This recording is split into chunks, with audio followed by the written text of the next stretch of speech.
नमस्कार दोस्तों, स्वागत है आपका हमारे YouTube चैनल जरधारी क्लासेस में। दोस्तों, आज की वीडियो है वीकली करंट अफेयर 1 जनवरी से 14 जनवरी 2024 के महत्वपूर्ण करंट अफेयर। दोस्तों, ये इन 2 वीक के करंट अफेयर की वीडियो है। तो चलिए दोस्तों, आज की वीडियो शुरू करते हैं। आज की वीडियो का क्वेश्चन नंबर 1 है, उत्तराखंड में लैंड एडवेंचर के लिए तेंजिंग नोर्गे राष्ट्रीय साहसिक पुरस्कार से किसे सम्मानित किया गया?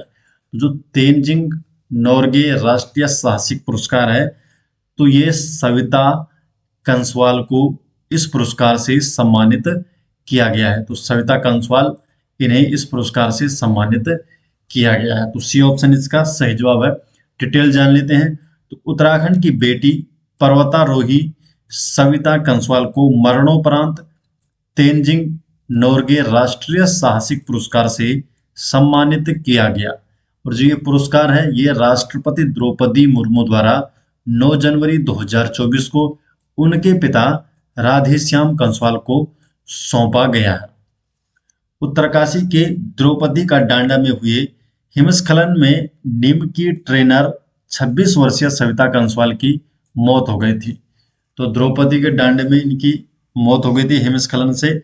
सविता कंसवाल ने केवल 16 दिनों में 8000 मीटर की 2 चोटियां, माउंट एवरेस्ट और माउंट मकालू, तो इन 2 चोटियों पर चढ़ने वाली ये पहली भारतीय महिला बनने का इन्होंने राष्ट्रीय रिकॉर्ड बनाया था। सविता कंसवाल उत्तरकाशी जिले के लोंथरू गांव की रहने वाली थी। और जो तेंजिंग नोर्गे राष्ट्रीय साहसिक पुरस्कार है, इसे इसे पहले राष्ट्रीय साहसिक कार्य पुरस्कार के रूप में जाना जाता, और यह भारतीय गणराज्य का सर्वोच्च साहसिक खेल सम्मान है।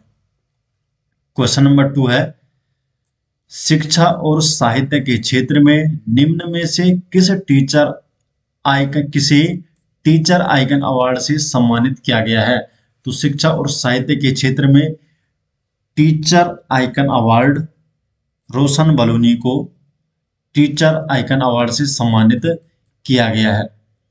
तो एकेश्वर ब्लॉक, जो कि उत्तराखंड के पौड़ी गढ़वाल जिले में स्थित है, तो एकेश्वर ब्लॉक के जीआईसी नौगांव खाल के हिंदी के प्रवक्ता रोशन बलूनी को शिक्षा और साहित्य के क्षेत्र में उत्कृष्ट नवाचारी प्रयोग, उपलब्धियों और सामाजिक कार्यों के लिए टीचर आइकन अवार्ड से सम्मानित किया गया है। क्वेश्चन नंबर 3 है, उत्तराखंड में दुनिया के सबसे बड़े गुरुकुलम का शिलान्यास किसके द्वारा किया गया है? तो किसके द्वारा किया गया है? राजनाथ सिंह के द्वारा। तो बी ऑप्शन राजनाथ सिंह के द्वारा। तो केंद्रीय रक्षा मंत्री राजनाथ सिंह ने गुरुकुल के संस्थापक स्वामी दर्शनानंद महाराज की जयंती के अवसर पर पतंजलि योगपीठ के गुरुकुलम का शिलान्यास किया है। क्वेश्चन नंबर 4 है, उत्तराखंड में सांस्कृतिक उत्सव कब से कब तक मनाया जाएगा? तो सांस्कृतिक उत्सव मनाया जाएगा 14 से 22 जनवरी। तो 14 से 22 जनवरी 2024 तक उत्तराखंड में सांस्कृतिक उत्सव मनाया जाएगा। क्वेश्चन नंबर 5 है, उत्तरकाशी में आयोजित दीदी भूली महोत्सव कार्यक्रम का शुभारंभ किसके द्वारा किया गया है? तो जो दीदी भूली महोत्सव है, तो इस कार्यक्रम का शुभारंभ पुष्कर सिंह धामी जी के द्वारा किया गया है। तो मुख्यमंत्री पुष्कर सिंह धामी ने उत्तरकाशी के रामलीला मैदान में आयोजित दीदी भूली महोत्सव कार्यक्रम का शुभारंभ किया है। और जो ये महोत्सव है, ये महिला शक्ति व नारी सम्मान को समर्पित है। तो दोस्तों, जो हमारे पास जो उत्तराखंड के जो वीकली करंट अफेयर है, इसके सभी नोट्स आपको मिल जाएंगे हमारे एप्लीकेशन में। अगर आप प्ले स्टोर पे सर्च करते हैं जरधारी क्लासेस या उत्तराखंड जीके, तो फर्स्ट में ही आपको उत्तराखंड जनरल नॉलेज के नाम से एसजे ग्रुप का ऐप मिल जाएगा। उसमें डेली करंट अफेयर के note, Uttarakhand weekly current affair के नोट्स और उत्तराखंड के जितने भी नोट्स है, वो सभी आपको देखने को वहां पर मिल जाएंगे। नेक्स्ट क्वेश्चन की तरफ बढ़ते हैं। Question number 6, central industrial security force CISF की पहली महिला महानिदेशक किसे नियुक्त किया गया है? नीना गुप्ता को। तो नीना गुप्ता को नियुक्त किया गया है सीआईएसएफ की पहली महिला महानिदेशक? 1989 बैच की आईपीएस ऑफिसर है नीना सिंह। इन्हें केंद्रीय औद्योगिक सुरक्षा बल सीआईएसएफ के महानिदेशक के पद पर नियुक्त होने वाली ये पहली महिला अधिकारी बनी है। तो जो CISF central industrial security force, इसकी स्थापना भारतीय संसद द्वारा सीआईएसएफ एक्ट 1968 के तहत 1969 में की गई थी। आदर्श वाक्य है सीआईएसएफ का सुरक्षा और रक्षा, और मुख्यालय इसका नई दिल्ली में। क्वेश्चन नंबर 7 है central reserve police force CRPF के नए महानिदेशक के रूप में किसे नियुक्त किया गया है? तो सीआरपीएफ के नए महानिदेशक के रूप में अनीश दयाल सिंह को नियुक्त किया गया है। तो अनीश दयाल सिंह, इन्हें केंद्रीय रिजर्व पुलिस बल सीआरपीएफ के नए महानिदेशक के रूप में नियुक्त किया गया है। जो सीआरपीएफ है ये केंद्रीय गृह मंत्रालय के तहत सबसे बड़ा केंद्रीय सशस्त्र पुलिस बल है। इसे 1939 में क्राउन रिप्रेजेंटेटिव पुलिस के रूप में स्थापित किया गया था, और बाद में भारत की स्वतंत्रता के बाद 28 दिसंबर 1949 को सीआरपीएफ अधिनियम के लागू होने पर केंद्रीय रिजर्व पुलिस बल ये बन गया था। जो सीआरपीएफ है 1986 में महिलाओं को ऑपरेशन में शामिल करने वाला पहला केंद्रीय सशस्त्र पुलिस बल था, और इसका आदर्श वाक्य है सेवा और निष्ठा, और मुख्यालय इसका नई दिल्ली में। क्वेश्चन नंबर 8 है भारत तिब्बत सीमा पुलिस का नया महानिदेशक किसे नियुक्त किया गया है? तो भारत तिब्बत सीमा पुलिस का नया महानिदेशक राहुल रसगोत्रा को चुना गया है। राहुल रसगोत्रा को भारत तिब्बत सीमा पुलिस का नया महानिदेशक के पद पर नियुक्त किया गया है। तो दिसंबर 2023 में राहुल रसगोत्रा को भारत तिब्बत सीमा पुलिस का नया महानिदेशक बनाया गया है, और भारत तिब्बत सीमा पुलिस की स्थापना हुई थी अक्टूबर 1962 में, और ये भारत नेपाल चीन की 2115 किलोमीटर की लंबाई में फैली सीमा की सुरक्षा करता है। आदर्श वाक्य है वीरता, दृढ़ता, कर्मनिष्ठा, और मुख्यालय है नई दिल्ली में। क्वेश्चन नंबर 9 है हाल ही में अयोध्या हवाई अड्डे का नाम बदलकर क्या रखा गया है? तो अयोध्या हवाई अड्डा है इसका नाम बदलकर रखा गया है महर्षि वाल्मीकि हवाई अड्डा। डिटेल जान लेते हैं। तो अयोध्या हवाई अड्डा उत्तर प्रदेश के अयोध्या जिले में निर्माणाधीन एक अंतर्राष्ट्रीय हवाई अड्डा है, और हाल ही में इस हवाई अड्डे का नाम बदलकर महर्षि वाल्मीकि अंतर्राष्ट्रीय हवाई अड्डा अयोध्या धाम कर दिया गया है। इससे पहले क्या था नाम? मर्यादा पुरुषोत्तम श्री राम अयोध्या हवाई अड्डा था। क्वेश्चन नंबर 10 है रक्षा मंत्री राजनाथ सिंह ने यूपी के किस शहर में बालिकाओं के लिए पहले सैनिक स्कूल का उद्घाटन किया है? तो कहाँ किया है? मथुरा में।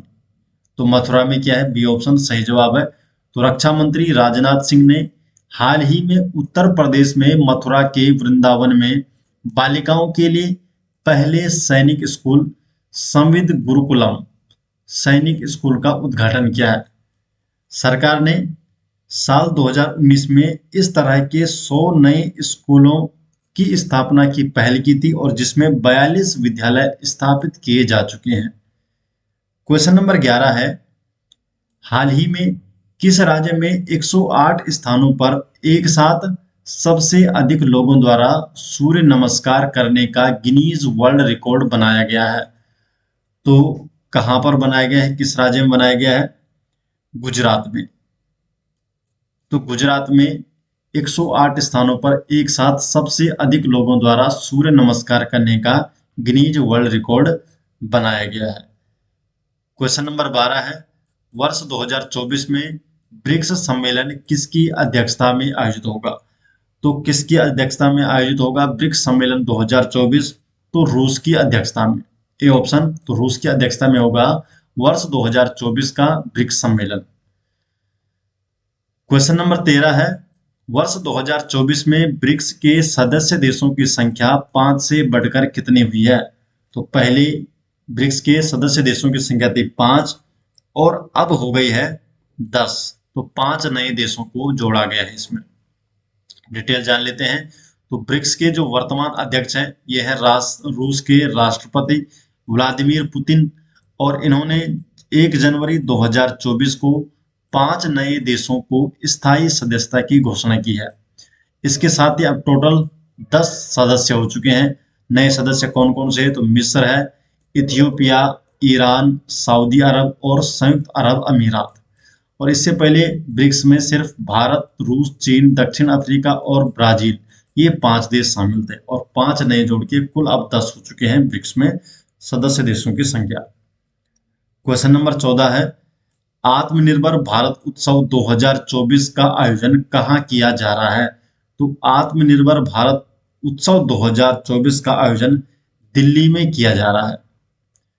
तो नई दिल्ली के भारत मंडपम में आत्मनिर्भर भारत 2024 का उद्घाटन किया गया है, और केंद्रीय वाणिज्य मंत्री श्री पीयूष गोयल द्वारा इसका उद्घाटन किया गया था। आयोजन हुआ था 3 से 10 जनवरी तक। आत्मनिर्भर भारत उत्सव 2024 का आयोजन किया गया था नई दिल्ली के भारत मंडपम में। आत्मनिर्भर भारत उत्सव 2024 भारत की आर्थिक शक्ति और सांस्कृतिक समृद्धि को प्रदर्शित करने के लिए तैयार किया गया एक ऊर्जस्वी कार्यक्रम था। क्वेश्चन नंबर 15 है, निम्न में से चंदूबी महोत्सव किस राज्य का प्रमुख त्योहार है? तो चंदूबी जो महोत्सव है तो ये असम राज्य का एक प्रमुख त्योहार है चंदूबी महोत्सव। तो हाल ही में असम राज्य में चंदूबी महोत्सव मनाया गया था। उद्देश्य क्या है? राज्य के जैव विविधता हॉटस्पॉट में पर्यावरण पर्यटन को बढ़ावा देना है, जो क्षेत्र की सांस्कृतिक और आर्थिक वृद्धि में योगदान देता है। जो त्योहार है चंदूबी महोत्सव, ये चंदूबी झील की प्राकृतिक सुंदरता पर प्रकाश डालता है, और 1897 में जो भूकंप आया था तो इस दौरान बने मीठे पानी की झील है चंदूबी झील, और यहीं पर चंदूबी महोत्सव मनाया जाता है। क्वेश्चन नंबर 16 है, हाल ही में किस राज्य ने राम मंदिर के सम्मान में 22 जनवरी को शुष्क दिवस के रूप में नामित किया है? तो शुष्क दिवस के रूप में 22 जनवरी को किस राज्य द्वारा नामित किया गया है? तो छत्तीसगढ़ द्वारा। तो छत्तीसगढ़ के मुख्यमंत्री विष्णुदेव साय ने 22 जनवरी को अयोध्या में भगवान राम मंदिर के अभिषेक में शुष्क दिवस घोषित किया है।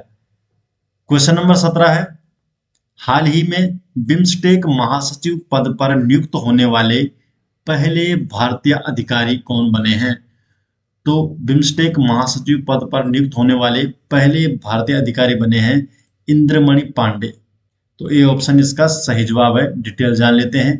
तो इंद्रमणि पांडे बिम्स्टेक की फुल फॉर्म है Bay of Bengal initiative for multi sectoral technical and economic cooperation BIMSTEC. तो इसके महासचिव के रूप में नियुक्त किया गया है इंद्रमणि पांडे को, और इंद्रमणि पांडे पहले भारतीय हैं जो बिम्स्टेक के महासचिव का पद संभालेंगे। इंद्रमणि पांडे बिम्स्टेक महासचिव के रूप में कार्यरत भूटान के तेंजिन लेकफेल का स्थान लेंगे। तो इससे पहले तेंजिन लेकफेल जो कि भूटान के हैं, इनका स्थान लेंगे इंद्रमणि पांडे। जो बिम्स्टेक है ये 7 देशों का एक क्षेत्रीय संगठन है। इसमें दक्षिण एशिया के 5 देश हैं, भारत, बांग्लादेश, भूटान, नेपाल और श्रीलंका, और दक्षिण पूर्व एशिया के 2 देश हैं, म्यांमार और थाईलैंड। तो ये कुल मिला के 7 देश बिम्स्टेक में शामिल है। इसका गठन हुआ था 1997 में, और इसका सचिवालय है बांग्लादेश की राजधानी ढाका में। क्वेश्चन नंबर 18 है, हाल ही में कुंभ मेले के बाद देश का दूसरा सबसे बड़ा मेला गंगा सागर मेला कहाँ शुरू हुआ है? तो ये कहाँ शुरू हुआ है गंगा सागर मेला? पश्चिम बंगाल में। तो पश्चिम बंगाल में शुरू हुआ है गंगा सागर मेला। तो जो गंगा सागर मेला है ये भारत के पश्चिम बंगाल राज्य में सागर द्वीप पर मनाया जाने वाला एक धार्मिक त्योहार है। जो गंगा सागर मेला है ये भारत के कुंभ मेले के बाद भारत का दूसरा सबसे बड़ा मेला है। क्वेश्चन नंबर 19 है, हाल ही में 10वीं शताब्दी का कदम्ब शिलालेख कहाँ खोजा गया है? तो 10वीं शताब्दी का जो कदम्ब शिलालेख है तो इसे गोवा में, तो गोवा में खोजा गया है 10वीं शताब्दी का कदम्ब शिलालेख, तो गोवा के काकोडा में। महादेव मंदिर में 10वीं शताब्दी का एक शिलालेख पाया गया है और इस अभिलेख की भाषा है कन्नड़ और संस्कृत।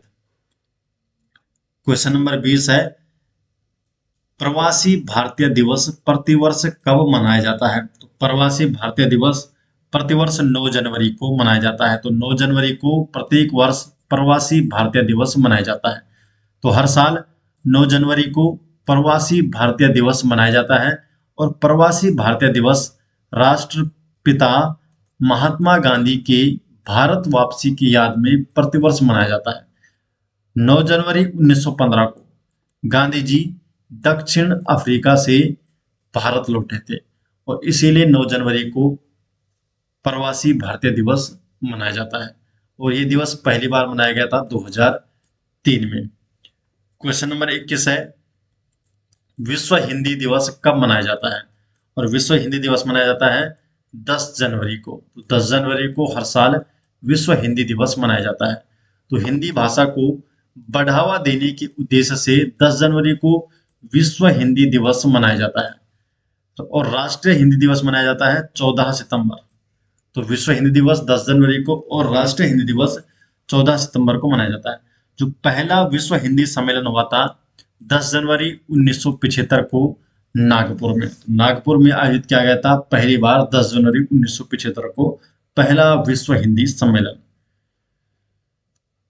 पूर्व प्रधानमंत्री डॉक्टर मनमोहन सिंह ने हिंदी के प्रचार प्रसार के लिए 2006 में हर साल 10 जनवरी को हिंदी दिवस मनाने का ऐलान किया था और तब से 10 जनवरी को राष्ट्रीय हिंदी दिवस मनाया जाता है। क्वेश्चन नंबर 22 है, 27वें राष्ट्रीय युवा महोत्सव का आयोजन किस शहर में किया जाएगा? जो 27वें राष्ट्रीय युवा महोत्सव है तो इसका आयोजन किस शहर में किया जाएगा? तो नासिक में। तो सी ऑप्शन इसका सही जवाब है। तो नासिक में किया जाएगा 27वें राष्ट्रीय युवा महोत्सव का आयोजन। तो प्रधानमंत्री नरेंद्र मोदी जी द्वारा 12 जनवरी को महाराष्ट्र के नासिक में 27वें राष्ट्रीय युवा महोत्सव का उद्घाटन किया इन्होंने और 12 जनवरी 2024 को स्वामी विवेकानंद जी की जयंती के रूप में राष्ट्रीय युवा दिवस मनाया जाता है और इसी दिन प्रधानमंत्री नरेंद्र मोदी जी द्वारा 12 जनवरी को महाराष्ट्र के नासिक में 27वें राष्ट्रीय युवा महोत्सव का उद्घाटन किया गया।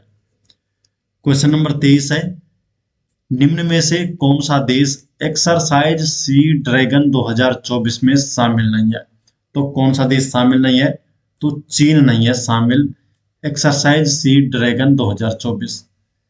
तो जो ये अभ्यास है ये अमेरिका, ऑस्ट्रेलिया, दक्षिण कोरिया, जापान और भारत, इन 5 देश की नौसेनाओं के बीच सहयोग और अंतर संचालनीयता को बढ़ावा देने पर केंद्रित है। जो एक्सरसाइज सी ड्रैगन 2024 है इसका आयोजन हुआ 8 से 24 जनवरी 2024 तक इसका आयोजन होगा।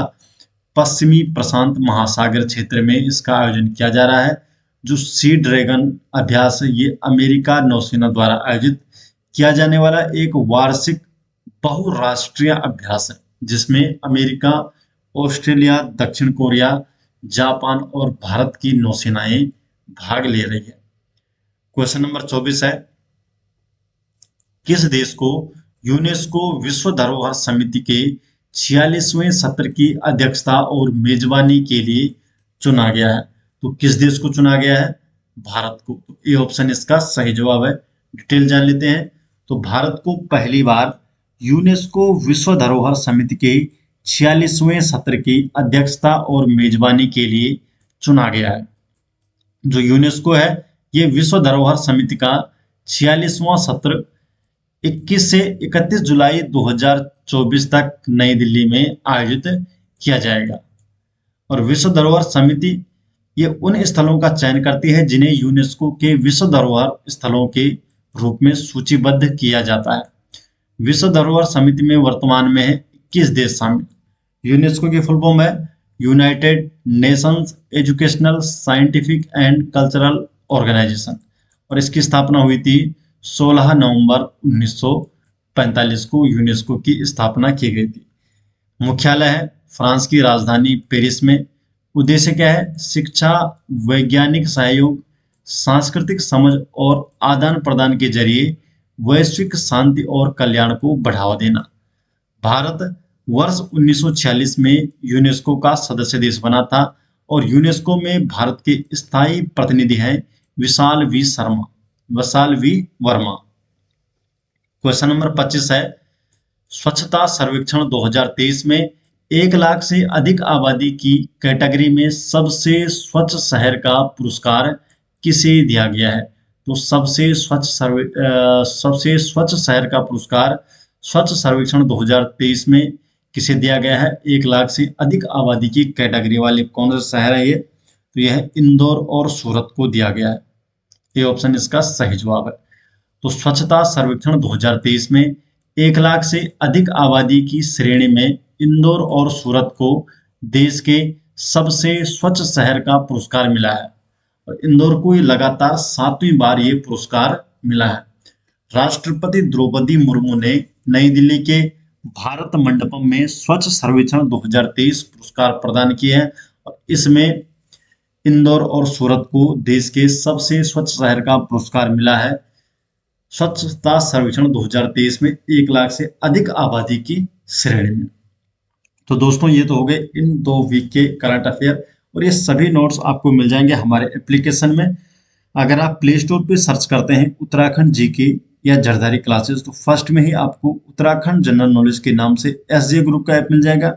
उस ऐप में डेली करंट अफेयर के नोट हैं, वीकली करंट अफेयर है, उत्तराखंड जीके है, हिस्ट्री है, जियोग्राफी है, सभी नोट्स हिंदी रीजनिंग सभी नोट्स आपको दे रखे हैं उत्तराखंड कॉम्पिटिटिव एग्जाम के। अगर आप जरदारी क्लासेस की नोट्स की ई बुक चाहते हैं तो उसका लिंक आपको डिस्क्रिप्शन में दे दिया जाएगा या आप डायरेक्ट गूगल पर भी सर्च कर सकते हैं जरदारी classes.in और आप हमारे ई बुक स्टोर में चल जाएंगे, वहां से आप जरदारी क्लासेस के ई बुक नोट भी ले सकते हैं। तो मिलते हैं दोस्तों नेक्स्ट वीडियो के साथ, तब तक के लिए आपका बहुत बहुत धन्यवाद।